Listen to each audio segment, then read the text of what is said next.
জিরানিয়া মহকুমা কমিটি তাদের আসন্ন মহকুমা সম্মেলন উপলক্ষে আজকে এই রক্তদান, দেহদান, চক্ষুদান শিবির এখানে সংগঠিত করছে এবং এর মধ্য দিয়ে সিআইটিইউ তাদের যে লক্ষ্য উদ্দেশ্য নিয়ে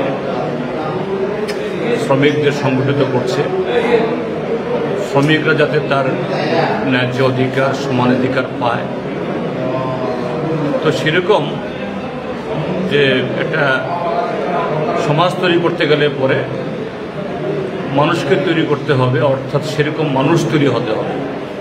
তো রক্তদান এটা সর্বোৎকৃষ্ট দান, মহৎ দান, কারণ রক্তের কোনো বিকল্প নেই। এবং যারা এইভাবে রক্তদানের মধ্য দিয়ে হয়তোবা এটা খুব বেশি না, কিন্তু তার মধ্য দিয়ে একটা মানুষ যে আত্মতৃপ্তি, আত্মবিশ্বাস এবং মানুষের সাথে একটা আত্মীয়তা বোধ যে বোধ তৈরি হয়, এর চাইতে বেশি মানবিক অবদান বা মানবিক কর্মসূচি আর কোনোটা হতে পারে না। এটা জিরানিয়ায় সিআইটিইউর বিভাগীয় কমিটির সম্মেলন, এটাকে সামনে রেখেই তারা এই রক্তদান শিবিরের আয়োজন করেছেন। আমি যেটা লক্ষ্য করলাম, দারুণ উৎসাহ। হ্যাঁ, ধর্ম, বর্ণ, সম্প্রদায় নির্বিশেষে, হিন্দু মুসলমান নির্বিশেষে সবাই স্বতঃস্ফূর্তভাবে রক্ত দিচ্ছেন।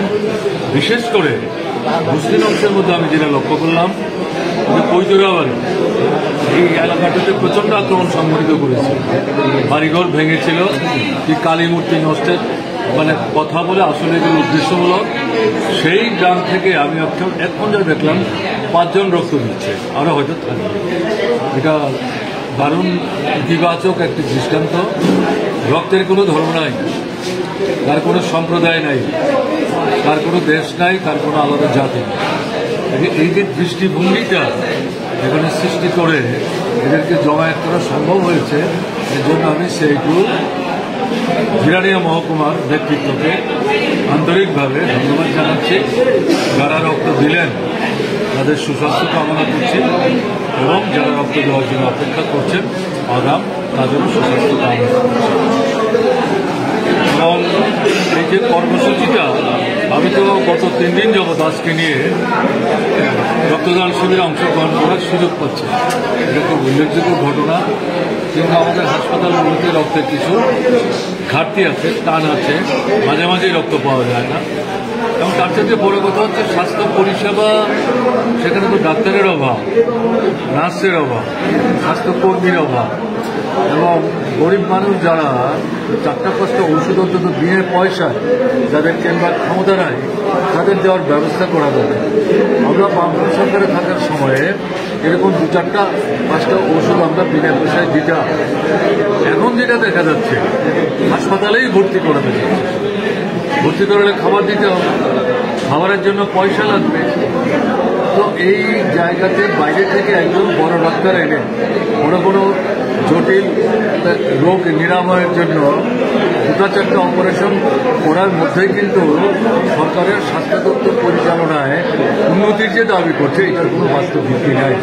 মূলত যে জায়গাটা নজর দেওয়া দরকার, উপযুক্ত সংখ্যক ডাক্তার চাই, নার্স চাই, প্যারামেডিক্স চাই, এবং তাদের হাসপাতালে ভর্তি করে চিকিৎসা করানোর জন্য তাদেরকে নজরদারি করা দরকার।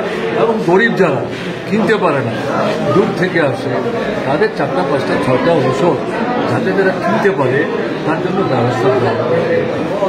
আমরা এই বিষয়গুলির প্রতি সরকারের দৃষ্টি আকর্ষণ করছি এবং আমরা বিশ্বাস করি সরকার নিশ্চয়ই এই বিষয়ের প্রতি নজর দিয়ে তাদের এখন যে ঘাটতি দুর্বলতা আছে এটা দূর করার ক্ষেত্রে তারা চেষ্টা করবে। আর সিআইটিইউ, যদিও এটা জিরানিয়া মহকুমার সম্মেলন, সামগ্রিকভাবে আমি সিআইটিইউর কাছে আবেদন করব তাদের নেতৃত্বের কাছে যে শ্রমিকদের মধ্যে ধর্ম, বর্ণ, সম্প্রদায় নির্বিশেষে ঐক্যকে সংহত করে, সুদৃঢ় করে ব্যাপক শ্রেণী আন্দোলন, গণতান্ত্রিক আন্দোলন সংগঠিত করার যে প্রয়াস সিআইটিউ মানে অব্যাহত রেখেছে, সেটাকে তারা আরও এগিয়ে নিয়ে যাওয়ার চেষ্টা করবে। শ্রমিকদের আন্দোলন কৃষকদের আকৃষ্ট করবে, শ্রমিক কৃষকের মিলিত আন্দোলন অন্যান্য গণতান্ত্রিক শক্তিকে টেনে আনবে লড়াইয়ের ময়দানে। আমাদের দেশের বর্তমান যে অবস্থা খুব খারাপ। আপনারা শুনেছেন 15ই আগস্ট প্রধানমন্ত্রী স্বাধীনতা দিবসের বক্তৃতা করতে গিয়ে RSS এর গুণগান করেছে, যাদের স্বাধীনতা সংগ্রামে কোনো ভূমিকাই ছিল না। তারা আমাদের সংবিধানের বিরোধিতা করেছে, জাতীয় পতাকা গ্রহণ করেনি, আমাদের জাতীয় সঙ্গীতকে তারা গ্রহণ করতে চায়নি। তারা মনুসংহিতাকে ভিত্তি করে, যেটা হচ্ছে মহিলা বিরোধী, দলিত বিরোধী, এই ধরনের সংবিধান তারা তৈরি করার চেষ্টা করেছে, কিন্তু ব্যর্থ হয়েছে। এটা তাদেরকে পরাস্ত করে এই সংবিধান নেওয়া হয়েছে।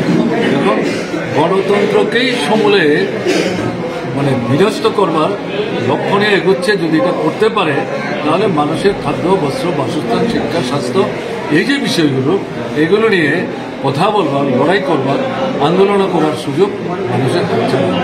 কাজে এটার বিরুদ্ধে লড়তে গেলে ঐক্য চাই, সংহতি চাই, এবং এক্ষেত্রে শ্রমিক শ্রেণীকে সবচেয়ে গুরুত্বপূর্ণ ভূমিকা নিতে হবে।